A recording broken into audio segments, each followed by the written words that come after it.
right, let's do it. We're diving deep today into a world, well, most of us only see in the movies. We've got court documents, we've got trial summaries, all about bringing down the Gambino family. Yeah, this is 91, the big REO indictment against John Gotti, his underboss, Frank Locascio, and of course, you can't forget Salvatore Gravano, Sammy the Bull. I gotta be honest, whenever I hear Ryko, my eyes kind of glaze over. It's like, yeah, organized crime, bad guys, but what makes it so different? See, most prosecutions, you're taking out a foot soldier here, a lieutenant there. Arco, you go after the whole structure. Like, Yeah. you're not just stopping a crime, you're dismantling that business of crime. So it's about the money, more than just jail time. Exactly. Seizing assets, crippling their finances. That's how you truly break a group like the Gambinos. And that's why they went after Gotti's lawyer, right? Bruce Cutler, trying to disqualify him before the trial even started. Oh, that's a huge move. You don't do that lately. They had to prove Cutler was so conflicted he couldn't represent Gotti fairly. Well, Gotti himself was recorded griping about how much he paid Cutler to represent other Gambino guys, like hundreds of thousands of dollars. House counsel, basically. So is Cutler working for John Gotti, the individual, or the Gambino family's interests? That's a problem. But what really sunk Cutler wasn't just the money, it was. They had him on tape, in the room, while Gotti's talking about crimes. That's the game changer. Now, Cutler's not just a lawyer, he's a potential witness. Imagine that jury seeing him, knowing he heard the same stuff they just did. Yeah, that's not good. All right, let's get to the good stuff. The Ravenite Social Club, or more specifically, the apartment above it. Ah, the Ravenite. This wasn't just a hangout spot, it was the inner sanctum, and the feds had it wired for sound, top to bottom. So every conversation, every shady deal, the FBI was listening? This is how they learned the Gambino family's playbook. The hierarchy, the lingo, how they operated day to day. Gold mine for the prosecution. And then you've got Sammy the Bull, Gravano flipping, testifying against Gotti and Locascio. Talk about betrayal, right? Cooperating witness, always a tricky thing.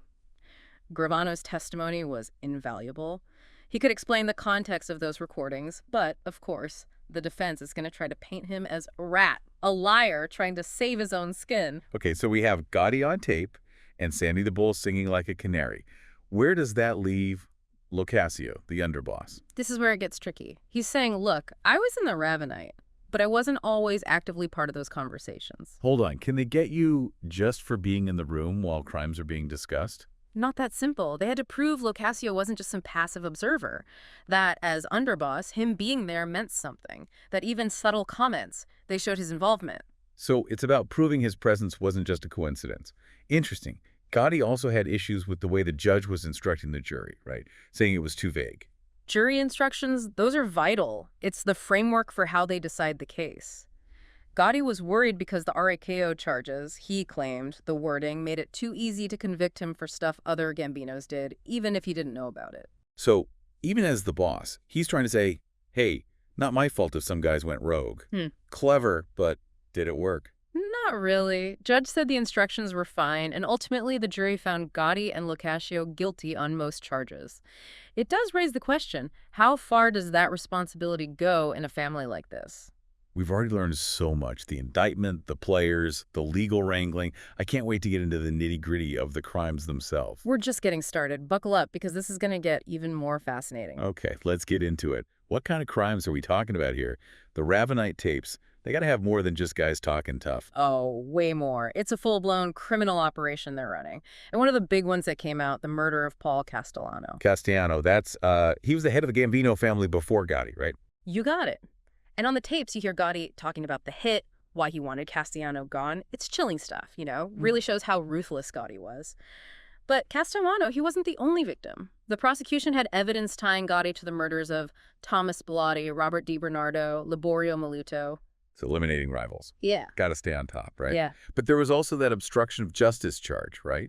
Right. The recordings revealed discussions about another trial, Thomas Gambino, possibly related to John. They were trying to influence the outcome, you know, pull some strings. Yeah, trying to rig a trial while they're already on trial. The audacity. What about Locascio? What specifically did they have on him? He might not have been giving the orders, but the prosecution argued his position as underboss, being present at those meetings at the Ravenite apartment. That made him complicit. Those weren't just casual get-togethers. They were actively planning criminal activities. And Locascio, he contributed to those discussions, gave his input. You could tell he was involved. So it wasn't just about being there. It was about being a part of the planning. Makes sense. Beyond the murders, the obstruction, what else were these guys into? Oh, you name it. The recordings exposed a lot. There were discussions about a pretty big gambling operation in Connecticut, for one, how it was structured, the profits, even how they intimidated people to make sure it ran smoothly. Classic mob stuff. Gambling, always got to have a hand in that. And loan sharking. They provided loans at crazy high interest rates and used threats and violence to get their money back. They were preying on vulnerable people, desperation. That's their bread and butter. Pretty dark stuff. You got to admit, it's kind of impressive how much the FBI was able to uncover. It wasn't just about catching them saying incriminating stuff. It was about really understanding how their whole operation worked. Right. The tactics, the hierarchy, their blatant disregard for the law, they got it all on tape. And speaking of the law, remember Gotti challenging the jury instructions? He was worried the RA2 charges could mean he'd get convicted for things he didn't even know about. He was trying to separate himself from his underlings. Trying to say, hey, I'm the boss, but I can't control everything everyone does. So what happened? Did that argument fly? The judge wasn't buying it, said the instructions were clear and fair. It does make you think, though. How do you draw the line in an organization like the Gambino family? When does leadership end and individual actions begin? Yeah, it's got to be a tough call. So all this evidence, Sammy the Bull's testimony, what was the final verdict? Guilty. Both Gotti and Locascio on most of the charges. And with Racchio, the penalties are serious, like really serious. All right, so guilty verdicts, RETO charges. What did that mean for Gotti and Locascio? Life sentences. No parole. Spent the rest of their days behind bars. Wow. A message sent, for sure. But this was, what, the early 90s? How much does a Gambino trial even matter today? Well, you might think pinstripe suits and social clubs are a thing of the past, right?